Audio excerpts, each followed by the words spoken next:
When a group of like-minded outdoorsmen, fishermen, Corps of Engineers, the IDNR get together to help make a difference, good things happen. The lake's been losing habitat since its inception. That's what happens to all lakes. Because right now the lake is deteriorating because natural wood is deteriorating at a rapid pace. Years ago when I started fishing, like Campfield area and Wilburn area all had stumps. Well, a lot of them are gone. They're just deteriorating. The lake was built in the early 70s. When they did build it, the coves were full of trees. There were stumps in the main channel on the main lake. There were huge brush piles. Most of that's decayed. And so what we're dealing with now is what we call the aging effect of a reservoir. You lost a habitat for the fish and a declining quality of the fishery. The Corps of Engineers, IDNR, and local fishermen knew there was a need to place permanent habitat in the lake to preserve the fishery. Lee and I talked about building cubes, and then I happened to meet Chip at a fishing show. Well, Mike Mounts came in my office and we just were discussing the lake and the lack of habitat on it. And then he kind of told me about Georgia Cube that he was interested in putting in the lake, but he wanted to redesign it. So what we did is took the Georgia Cube, raised it up off the bottom with the idea of trying to make it more attractive to bass, walleye, maybe muskie, maybe catfish. So we raised it up off the ground, and then I built a prototype, and then it just kind of took off from there. So the call went out, and the residents, the guides, IDNR, the Corps of Engineers all answered. Well, we have a great group of volunteers. Basically, Chip Christensen here at Chip's Marine organized all that. He's in touch with a lot of these fishermen out here. He's got good rapport with all of them, and basically through him and word of mouth, we're getting a good group of volunteers out here. And everybody has a job to do, and they're all working together like a well-oiled machine. We're going to build 50 today. We're getting the process down, and we're doing it kind of like a factory work. You know, everybody has their job and pass it on to the next guy, and we're getting it down to where we're getting them done really quickly and real good craftsmanship. Now, this isn't the first rodeo for a lot of these guys. They've been here before. And pretty much 2017 we built 162, okay. And then we're planning on building another 250 this year. And apparently it's been a worthy investment. 2 days after these structures are put in the water, they're already attracting fish. Not only are they easy to find on your electronics, they're fun. You know, you can come around here and you can work your way up and see which one they're holding fish more that day. And they're just fantastic, easy fishing that are proven and effective ways to hold fish. So hopefully I will definitely catch a fish, right? There's 2 fish right there. See them? Oh, that is awesome. We have fished them numerous times, especially on the south end, and we've caught quite a few fish off them. You know, these the ones up here around Bow Woods where we're starting at, they've been in for a little over a year and a half, and last year we had pretty good success off them. Caught some big fish. One of the local tournaments, Central Illinois Crappie Club, 2 guys fished them in a tournament and got second place in them. So they're just the way they're built. It allows those fish to get under them, in them, around them. Provides a great cover for them. And like I said, they're artificial. It's a PVC, I believe, with some tubing, and so it's going to last a while. Oh, I've heard of guys catching them off them already. So it's been quick, which is good. That's what you want to see. You know that they're working. And there just may be an added benefit to these structures.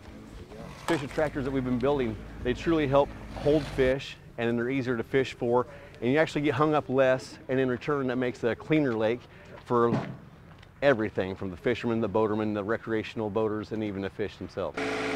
Hundreds of structures have been built and hundreds more are going to be built, but deciding where they go is left up to the people who knew they would do the most good. That's the guides and the fishermen. Dozens of them were dropped on this trip, but not without some careful planning. 1, 2, 3, 4. With some really valuable guidance from some local anglers, it was time to get them in the water. Well, we're trying to place them in places that we know that fish like to use so that they're, you know, in the right place. And then we're putting them up and down the lake in a variety of places so that, you know, we get more fishermen are able to use them, and fish are more active in different parts of the lake during different seasons. So hopefully we find the right, you know, they're in the right place in the right season for the fishermen to use. Cubes aren't the only habitat improvement being made to the reservoir. Historically, Lake Shelbyville hasn't been able to sustain aquatic vegetation. The long-term floods, when you start talking about 12 to 14 feet of water over where the plants normally grow, they're not going to get enough light to successfully grow, and the long-term summer floods are our major problem with trying to maintain a healthy plant community. Which brings us to the latest effort to improve Lake Shelbyville's aquatic habitat. What we're trying to do is plant a variety of species in the lake, hoping that the conditions and the location we plant are at least good for one of them. But this isn't your run-of-the-mill attempt at establishing vegetation in the lake. We're the first in the nation to be doing these multi-species plantings in the pots. In the 3-species pot, you can see the increased biomass and diversity that we're putting into the lake in one spot. That'll benefit our success rate tremendously. Aside from water level fluctuations, there's other elements that are against them. Common carp and turtles actually are very difficult on plants. So if they don't have a good environment, they've got a lot of things working against them. So you have to wonder if the risk is worth the potential reward. If the plants take, the benefit is that the fish do better, the water quality is better, there's less erosion in the lake. The fish habitat is 2 parts. There's the physical structural habitat part that they can escape predators, and or it makes a lot of structure for organisms to grow on, which expands the food base and diversifies the food web. And the price of these plants really couldn't be passed up. The plants that we have here are all free other than the labor it took to collect and plant them, which was actually very minimal. See, this is round 2 of the planting effort. There is some American pondweed growing in there, some spatter dot. Some of the earlier plantings seem to be doing pretty well.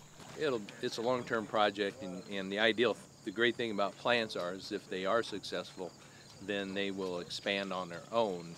Whereas if we drop trees in the lake or we put in our Shelbyville cubes, there's unfortunately no opportunity for those to expand on their own. So until these plants begin to spread and grow on their own, the IDNR, the Corps of Engineers, and volunteers will have to do the most inglorious task of planting the vegetation and keeping their fingers crossed, hoping that Mother Nature gives them a fighting chance to establish themselves. The initial prognosis is good. The future floods will determine, unfortunately, the long-term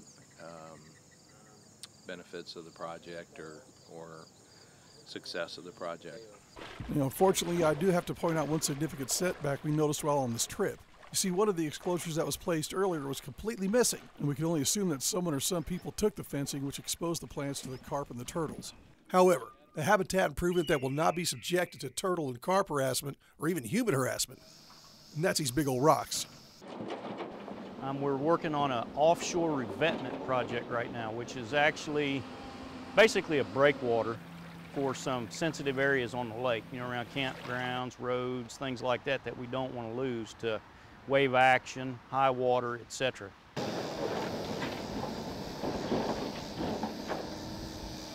And what that does is slows the wave action down and creates a calm pool behind that breakwater. Erosion of those banks will actually establish a nice slope where we don't have to use heavy equipment to do that, and then should revegetate. The revetment project is one of the largest projects in recent years to help maintain and improve the lake. It creates all kind of nook and crannies. It'll grow algae on it. You should start seeing a lot of bass, predator fish hanging around those, you know, the revetment areas to prey on the smaller fish that are there using it.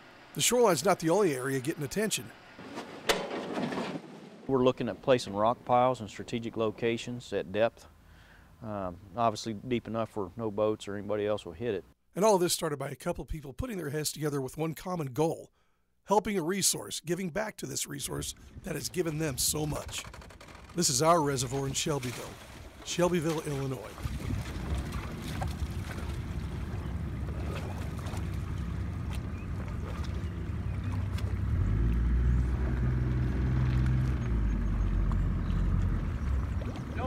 Don't mark any more on here. 2003, 2004.